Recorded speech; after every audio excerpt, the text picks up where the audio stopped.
we could get into this, but you can probably attest by your experience that the effort and the focus that you put into powerlifting is entirely different than sprinting. If you take that same mindset and you apply it to sprinting, you get hurt, right? Like, it's just, you can't do that. You can't go for, like, you can't push stuff. Obviously you have to be focused, but lifting a bar off the ground is entirely different than running at top speed. Like, it's miles apart, right? So too slow effort. I mean, tension. Yeah. Like, you need tension in a powerlifting or any weightlifting for that matter, but you need tension around the joint, in a way that keeps the joint from, disrupting or like moving, right, to some degree, right? Where in sprinting, like, the tension is constantly changing, like at very high speeds, right? So it's like well, it's it was sprinting. I kind of equate it to, you said it's changing. It's like as far as the intermuscular coordination is concerned, it's like flicking a light switch on and off as fast as you can. Like, things are happening fast, and like I said, like I have it right here in the fucking intro. Like, the only thing I had going for me is that both activities, sprinting and powerlifting, occur in the sagittal plane. That's it. Yeah. And in many ways, like, you've used the strength training to develop the kind of structural elements, right? So, you probably have relatively good, like, ligaments and tendons, right? Even though you have some little nicks here and there. But okay, so you've developed the infrastructure, but now you're doing all the software, right? And the software for the software program for lifting is way different than the software program for sprinting, right? So you can't use the same software program. It's like if you're a camera, it's like, well, we're going to give you these really long shutter speeds, right? So you're going to be opening the shutter up really long because you're in low light situations. Then I'm like, okay, now we're going to go shoot sports photography. You leave the shutter open, everything's blurry, right? Mm-hmm. So just because it's the same camera doesn't fucking make a difference, right? If you're not getting all these other things in order. So, but let's talk about your journey to, take the Hunter S. Thompson route here. I'd like to hear about how you got into the powerlifting piece and then what you focused on. And then let's transition slowly into how you got into the speed development piece, and what did you see what were your perceptions going in to that transition? Mm-hmm. You know what I mean? Yeah. So when I left my old job, almost 3 years ago now, I just went on a continuing education and learning, extravaganza. I was traveling all over the place, reading every book there was, and suddenly I came up on this West Side Barbell podcast and started listening to that. And if you ever listen to those guys and the way they get going on their tangents, about intra and intermuscular coordination and everything that Mel Sipp has ever talked about in super training, they know their shit when it comes to how the body works in that realm, for sure. And the vernacular and all the terms and everything that they were talking about really gripped me, and really started digging that. And I've always liked to be strong. It just came naturally to me. My dad was big into the bodybuilding scene, and he actually also got my mom into it too. But that wasn't really my thing. I liked to lift and move heavy shit. And I went down there. I went to Westside in March of 2016, and immediately I was hooked. What was that like? Like, walk me through that. It's everything you've heard and more. Like from the aura when you walk in. It's intimidating, definitely. I mean, you have these monsters in there that can, deadlift 900 pounds, and and like a guy like Dave Hoff can bench that. It's pretty impressive. But it's nothing like impressive from a facility standpoint. It's kind of a hole in the wall, much like my facility. It's just an industrial suite, and the place is a dump. There's chains everywhere, dumbbells all over the place. They don't clean it, and that's the way they like it. But trained there, so I got to train there for the day and talk to Louis a little bit, and he is very much so. It's where what you and I and the rest of everybody in the industry, Derek, we do is it's considered a practice, right? Like we have our ways of developing people that it might differ from others, but we both get results. With Louis, it's not that. It's there's only one way to train. That's the West Side way, and everything else is wrong. Period. Amen. And right. Well, if you choose that path, that I assume that powerlifting path, then he may be right. But if you guys go to, it's not like they're going out in the back alley to play pickup basketball. That would probably be a real mess. You know what I mean? Like I don't know how transferable what they're doing is, especially if they're just focusing on those specific lifts. I just can't see how somebody who doesn't want to be in that realm, would fare. So. Yeah, I mean, he would argue the opposite, right? So I mean, well, if you want to get strong, it's the max effort method. If you want to get fast, it's the dynamic effort method, and that's just the way they see it. Period. Amen. Or they might give you the runaround as, what's happening on the outside isn't what's happening on the inside. So just because somebody's strained for 6 to 8 seconds on a sumo deadlift max, that doesn't mean that what's happening on the inside isn't fast. So they'll give you that runaround too, that whole spiel. In fact, when we went down there again, Derek, before the Elite FTS conference in March. We went down there again to West Side because Thomas wanted to see it. So I'm like, all right, we'll go talk to Louis. And we sat down. We were talking to Louis for probably an hour. And I leaned over to Thomas and I said, Thomas, I'm going to ask Louis what he thinks the best exercises for sprinting. I guarantee you, he says sumo dead. And I said, so Lou, so what if you got a sprinter in here from Ohio State, because they're in Columbus, if you got a sprinter here from Ohio State, what's the best exercise that you found for sprinting? Sumo deadlift. Period. I mean, end of story, right? But yeah, so back to where I was. Getting stronger was cool for me. I liked it. Hearing a guy like, then I heard a guy like Buddy Morris on Mike's podcast, and he kept referencing this guy named Charlie Francis. I'm not sure if you've heard of him, but he kept talking about this guy, and I'm like, okay, who is this cat? And so I started studying all of Charlie's stuff, and I must to this day, Derek, I probably listened to that podcast with Buddy and Mike Robertson probably at least a dozen times. It's something, I mean, because I'm sure I don't know if you've listened to it, but he doesn't let Mike get a word in. He just starts Mike doesn't answer a question the entire. I mean, doesn't answer a question the entire hour. It's just Buddy on a 1 hour roll about yourself, Eric Cressy, but mainly Charlie. And that's how we structured we did a lot of similar structuring for our college football program that summer, the summer of 2016.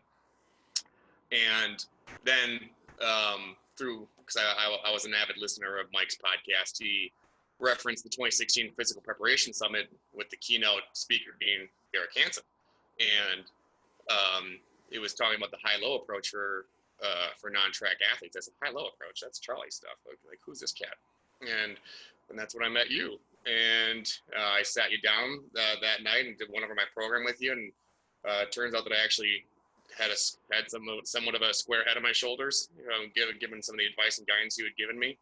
And from there, Derek, it started, the whole speed, sprint or die started. I mean, I guess that's where it really was born, right when I met you there, because then I just became more and more obsessed with speed, but I hadn't really done it myself in a long time since college, since I was in college, until finally, last year I was 280 pounds, getting ready for a meet in October, and that's when I hit you up and I said, Derek, I gotta talk to you about, this sprinting thing, man.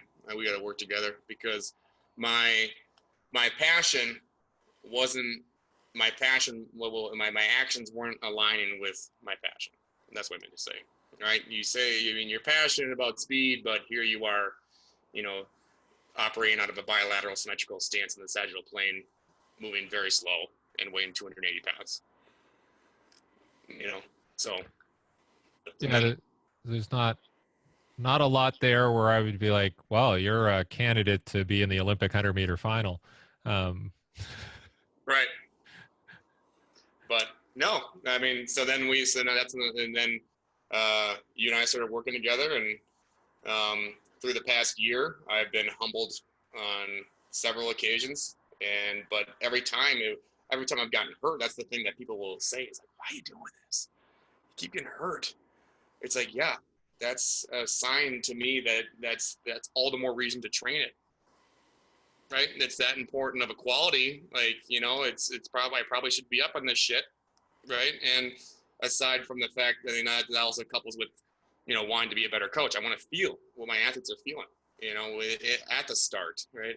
At the acceleration, at top end, during speed changes, when we do hard, easy hards, when they tow things, right? I want to be able to connect with them because I know exactly what they're feeling in that moment. And, and sprinting is just, freaking cool, so, but that's the long story where we're at now. Yeah. So as we went through your process of introducing you to different workouts and getting you to run different distances, there were the odd muscle strain, and which is not uncommon. And I think that whole process was good for you to do it almost in a trial and error method, where, I mean, if I had, and I was pretty conservative with what I gave you, and you would still run into these issues. So I think if I gave you very little and you didn't get hurt, you'd probably be wondering, wow, is this it?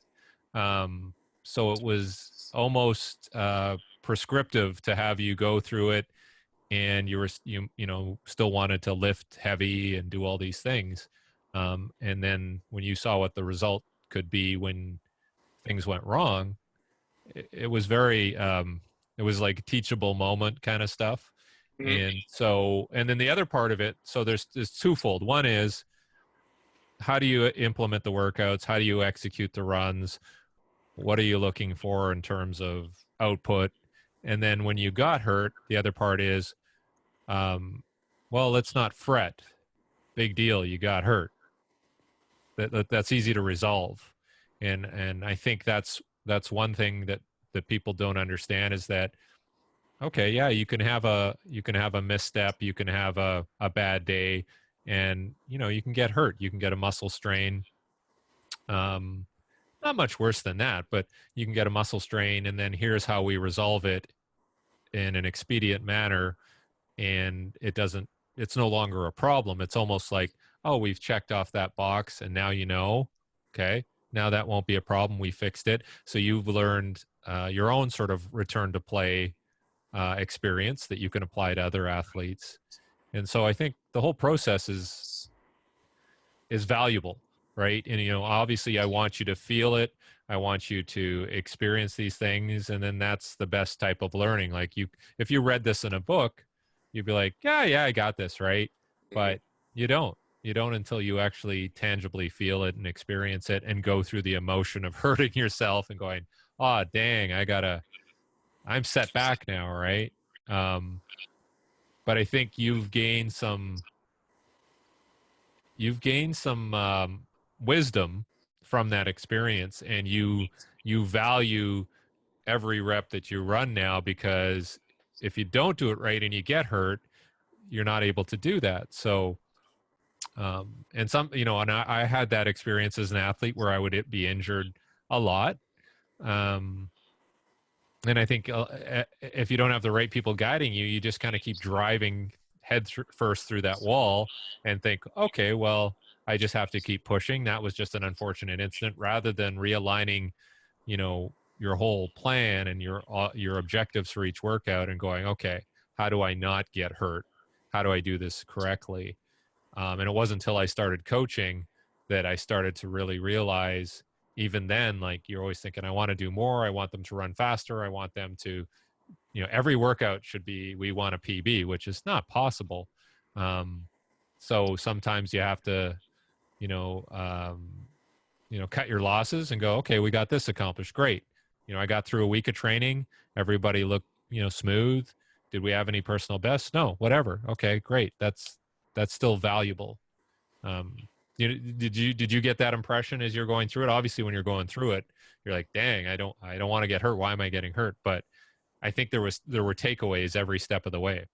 Oh, 100%. Every time I got hurt, it was kind of like the Tony Robbins slogan, right? Like, what's good about this problem? All right. So it was another opportunity for me to learn, whether it was purely a learning standpoint, Derek, right? Focusing on getting more front side, having my ground contact time being shorter and shorter and shorter, with my hamstring and my lower leg injuries, right? Focusing on that. Maybe that's this time around, or maybe this past time. I don't know when it was now. It helped me just from a pure capacity standpoint, right? Because I mean, your hamstring rehab. I mean, you're doing some work there. You know, day 7, 8, 9, 10, right? And then after you get through it, you're like, all right, now I'm ready to go. Like, now I'm ready for the real work that we had before I got hurt, right? Yeah. So it's always been either twofold there, or, you know, it's either, you know, it was like, okay, well, now I get to get in really good shape, right, through your rehab program and for the hamstring stuff, and or, you know, more time for me to work on the mechanics side of things, especially out of the gate, right? Because somebody being as strong as I am, I mean, I'm not going to sit here and pretend I'm not strong. I'm strong. All right. Now that gives me more time to focus on my mechanics, right? Because, you know, strength plays the biggest role in acceleration, right? So it's just focusing on displaying that strength quickly, not so much just, you know, applying as much force on the ground as I possibly can, because that just is what always messed me up.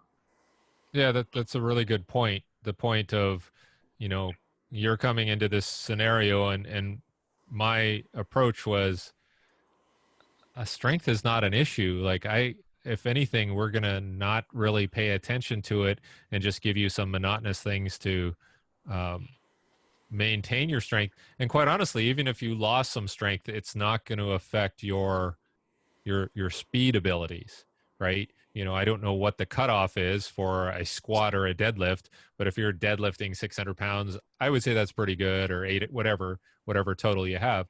I would say that's, yeah, more than enough strength for us to execute this training program successfully. So I think that's what people forget. They think, you know, there's that question like, how strong is strong enough? And then there's all these people who come out and say you can never be too strong. And I don't disagree, but at the same time, what is the cost of striving to be that extra strong? And what is the fatigue effect, or what is the time cost of not devoting that to something else where you have a bigger potential to improve? So in your case, if you lifted 2 times a week, 30 minutes, I mean, that's okay, because now I'm devoting all this other time to the technical aspects and the running and tapping into that. So we've really shifted things away from the lifting and the strength, because that's taken care of. That box is ticked off, you know, many times. So was that mentally difficult for you to make that transition? Initially. Oh yeah. Initially. I mean, I was a power lifter, right? I liked to move heavy shit. I like to have a lot of weight on my back, and I like to yank things off the floor. You know, so initially, but now that I've gotten more wise over the past year, it's, you know, like I've been texting you lately. It's just like, yeah, I had a great sprint and I didn't do any weights, or I had a great session yesterday, didn't bench today. It's you know, it's just, you know, it's so much of it is just like you said, like, if the goal is sprinting, let's just keep our eyes on the goal. Whatever the goal is, make sure the goal remains the goal. And the goal for me right now is to train like a pure sprinter, and I want to get faster. It's not to lift weights, right? It's like Charlie said, it's too competing. it's two competing. It's you know, everything pours in the same bucket. You know, so if I go in there and try and have a great squat before I sprint, that's a problem, right? Or if and vice versa. Like, you know, if I might hurt myself if I have a great sprint and then I try and go in there and squat some significant amount of weight, that's a problem too. It's just, you know, and I think that's something that people and coaches, athletes don't understand is, you know, the amount of force that you're putting into the ground at top speed. I mean, what 600 to 1,000 pounds, somewhere in there, on each, maybe more, you know, Yeah. per stride. Yeah. Right? There's what 17 to 20 strides in a 40-yard dash. Okay, well, one rep, you just put out, you know, 20,000 pounds of force. That's more than any occasion that you're ever going to have on your back ever. Yep. So, I mean, sprinting checks that box off, as it checks off the conditioning box, as it checks off, you know, the aesthetics box, right? So, Yep. it's there's a reason why it's at the top of Coach Vermeil's hierarchy of athletic development, right? It has that wonderful trickle down effect. I mean, you know, just getting purely faster, running, sprinting, full speed, it has so many other benefits. I just think that needs to be brought to light more.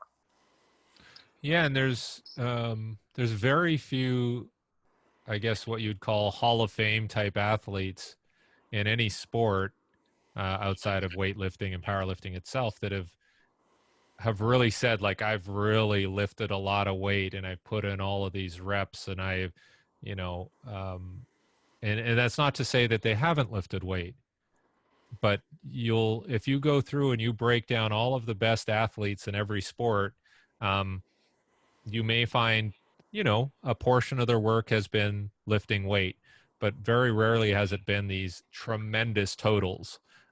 Because again, what made them great? It was focusing on things that were related to their sport. And you'll have individuals like the player for the Steelers who lifts a lot of weight. I can't remember his name offhand, but you know, did some tremendous. James Harrison, yeah. Mm-hmm. You know, and he's this freak of nature, almost in the fact that, one, he's a freak because he lifts lots of weight, but he's a freak and an exception in that he lifts a lot of weight and he's also really good in football. And he's an exception. Whereas, you know, Tom Brady is on the other side of that spectrum, right? But he doesn't need to be. You know, weightlifting's not going to really help him for seeing the field and identifying the defense and all those sorts of things. So, and then even Michael Jordan, Wayne Gretzky, Federer, you know, all of these guys that are, and women too.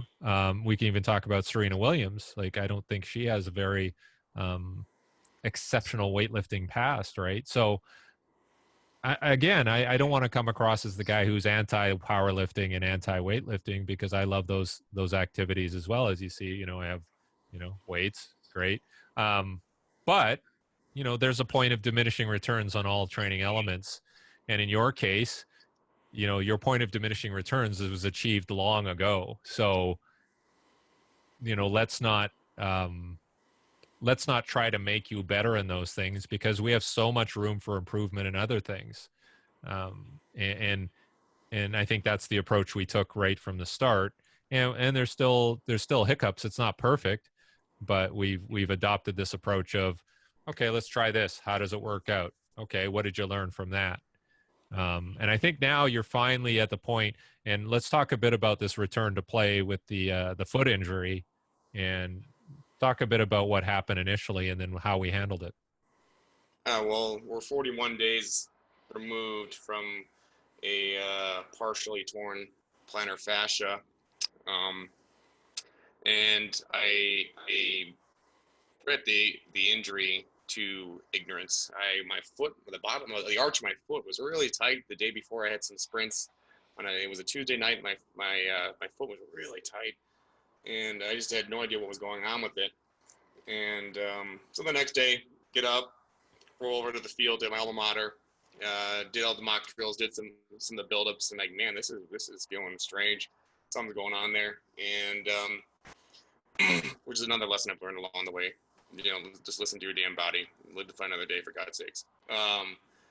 But very, very first rep, we were doing some flying tens at the 10-yard build-in, and the very first working rep, got into the flying 10 portion, and just heard a huge pop. If you look at my Instagram, scroll down, you can hear the thing sound like a gun went off, and yeah, and then I went to see the doctor, and if I had listened to them, I'd still be in a boot right now. In fact, I still have the boot right here. You There should. you go. Can you bronze that? I'd still be in this if they had their way with me. But I'm sprinting now.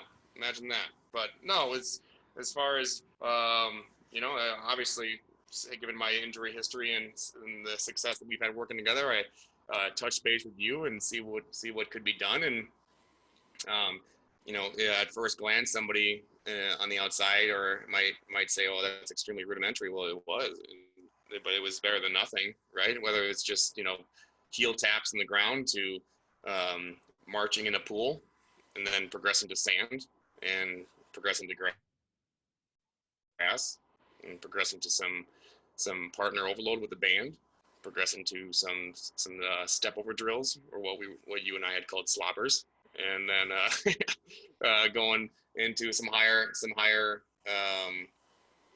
frequency things, right? Shin step overs, Ryan A's, and progressing into the turnover into sprints.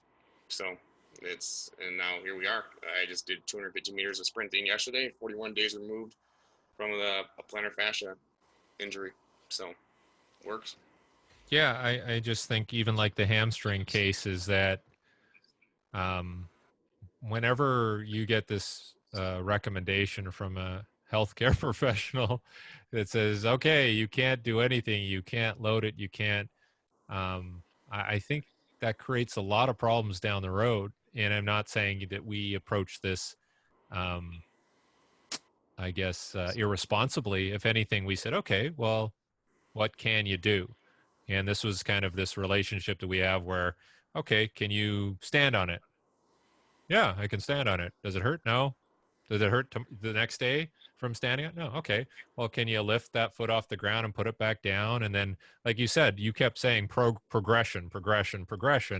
And all that is it's, and a lot of people have used this. Well, rehab is training is rehab. And you're just training your body to super compensate from that injury. It's the same right? principle. Yeah. Like, oh, let's put a little stress on it. How did it work out? Oh, well, it was inflamed and it was worse the next day. Okay, well, we won't do that. But if we give you something and you say, hey, it felt better the next day and it wasn't sore, common sense tells me that, okay, well, let's follow that progression and build it up and look at surface quality, look at the shoes you're wearing, look at the amplitude of your knee lift, your stride, look at the frequency, and higher frequencies lead to dispersal of force. And so keep the frequency high. And a lot of the time, in your feet, it responds well to quicker ground contact times than loading it heavy. Like my feet tend to hurt me more when I go for a long walk than when I sprint, or even, run quickly. So I think there's ways that we can approach these things in a safe manner, that have tremendous impact on our progress moving forward. And in your case, I think after the first couple of times you really bought in, because you're like, oh, wait a minute, this actually works and I can do this. And then, call it a placebo effect too, where you get behind it emotionally and you get behind it intellectually. And then now we have this momentum. And as long as we didn't misstep in terms of the loading progression, you were going to improve.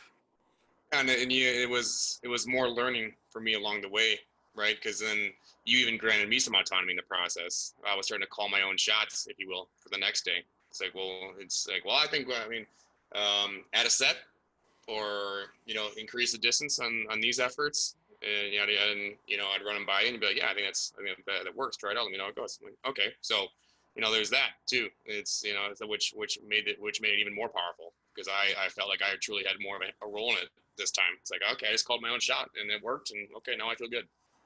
Yeah, and I think that's in coaching and in rehab, everybody wants to control everything.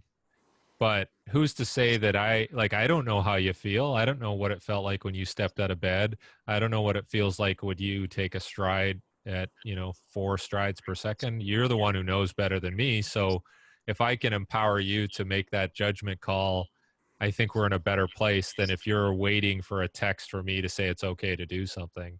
Mm-hmm. Because I can't, one, I can't feel what you're feeling. 2, I can't be there all the time. So why not empower you to make the right decision? And then then it's easier for you to prescribe that to somebody else, but then also engage in that type of relationship with the athletes you're coaching. So, I mean, it's all interdependent, right? Like you can't have one without the other. You can't have this super master rehab plan and then hope it just works for everybody, right? It just doesn't work that way. No, yeah, I think it's like you said, it's almost coaching 101. And if I don't know if you or any of the listeners have read the book, Why Motivating People Doesn't Work and What Does. The author talks about the concept of ARC, which is autonomy, relatedness, and competency. Well, you granted me A and C right there, right? You gave me some autonomy, but then it worked for me, and I was like, okay, well now I immediately feel competent in this arena of this RTP, at least on this day, right? Yeah. So, But there's no, I mean, conceptually, what we did with you with that foot injury, you should be able to now turn around and do it with any injury right now. Like, I mean, things can get dicey with neck injuries and spinal injuries and all that, but I would still argue that the same principles apply in terms of progressive overload and the mechanics involved. But yeah, definitely for any knee injury, any lower extremity injury, I think, this handles it very well, this approach. And so ACL, hamstring, calf, foot, adductor.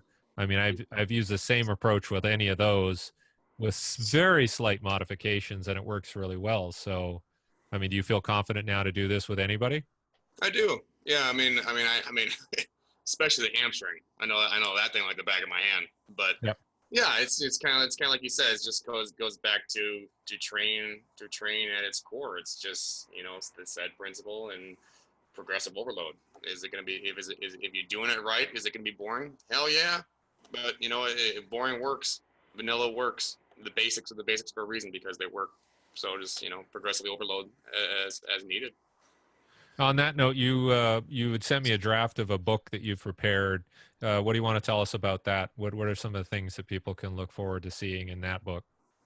Yeah, it's going to be called the 3 P's of speed, and it's posture, pattern, and push, and how to structure a session, how to structure a week, how to structure training plans for off season, in season, and just sort of getting back to the basics. I hate to sound cliche, but just trying to sell simplicity, Derek. At the end of the day, I am affirmed almost every single day I go into the gym and we go through the mock drills as to why they're important. Nothing is too fundamental. You see kids doing the same arm, same leg stuff, right? Or everything is just out of whack. It's just like, okay, well, hold on, let's take the arms out of it. Okay, arms at your side. Let's just see if we can lift our knees up, right? So I mean, and I think that's just what the book is going to address at its core is just, hey, like there's if you flip on your Facebook or your Instagram timeline, you're going to see all these clowns on there, and quite frankly, I don't mean to sound like I'm the guru on the mountain because I am not, but there's just I just got tired of the beautification of even something as simple as a warm up to speed training, right? That we see, and it's just quite frankly the work of amateurism. And I just want something to be give a guide to somebody, a new coach, a young coach, be like, hey, like you want something that will actually work to get your athletes faster, yourself faster, what have you. I have a lot of confidence that this will be a good how-to for how you do just that. Yeah, it's kind of, you know what it's like? It's What do like you got? when over the years, like I've had to recertify at CPR for the last 30 years, whatever, right? And what has happened with that is it's gone from something that's probably a lot more complicated to something that's very simple, because when you break it down, you got to get circulation through the maintain circulation through the body. So it's just chest compressions till you fall over, right? So, and I don't want to oversimplify things, but at the same time, shouldn't we be making the books shorter and shorter? And we're smart enough to know that, well, this doesn't work and this doesn't work, and you just shouldn't focus on this, but you can focus on these three things, you know, whether it's your three P's or whatever. And why don't we narrow it down, get good at those things, and then you can expand upon it, as opposed to writing a 500-page book with 50,000 exercises that really don't apply. Yeah. Um, I've always said that, complexity is a symptom of confusion at the end of the day when it comes to speed, training, programming, whatever, right? You better know the rules of speed and, how to prepare for it and how to coach it before you start breaking those rules. I think get really good at the knowing the rules first before you start, going off and trying to be a pioneer and something. That would be my advice. But I wish I had a manual like that when I first got in, a few years ago. Yeah, I agree. And we all get into that trap too. Like I'm thinking, okay, I'm going to create a book and I'm going to have all these different volumes and it's going to look really cool. And then at the bottom line is, will somebody read it? Will somebody use it? Is it accessible? And I think, hopefully we have more people like yourself emphasizing the need to be simple and to keep things, from getting too complex, but we'll see. I get it to a degree, Derek. I do, especially those of us in the industry who are in the private sector. There is a sort of art of selling, right?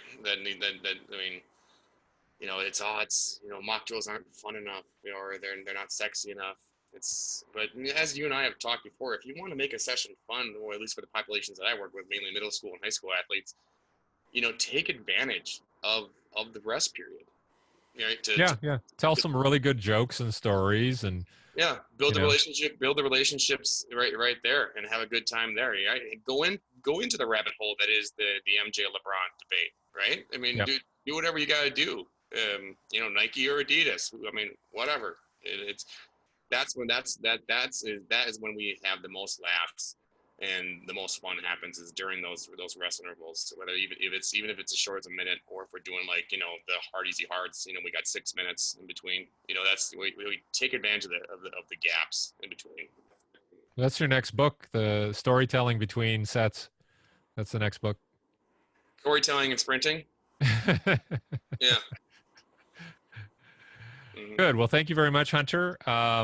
We'll put this up, and people can get a hold of you. Where are the best places to find you on the internet and social media? You can get in touch with me at my website. It's just hunter@charneskipower.com, CHARNESKI power.com. Or you can follow me on Instagram. It's my name @Hunter_Charneski. So that's pretty much the 2 ways to get a hold of me. That's the best success there. Okay, well, we'll put those in the description when we post this. So we'll keep talking about training and moving you forward. And I think we're going to get together pretty soon and do some in-person stuff and collaborate. So I'm looking forward to that. Yeah. More learning ahead. Until they put us in the ground. Mm-hmm. Awesome. Thank you, Hunter. Got it, man.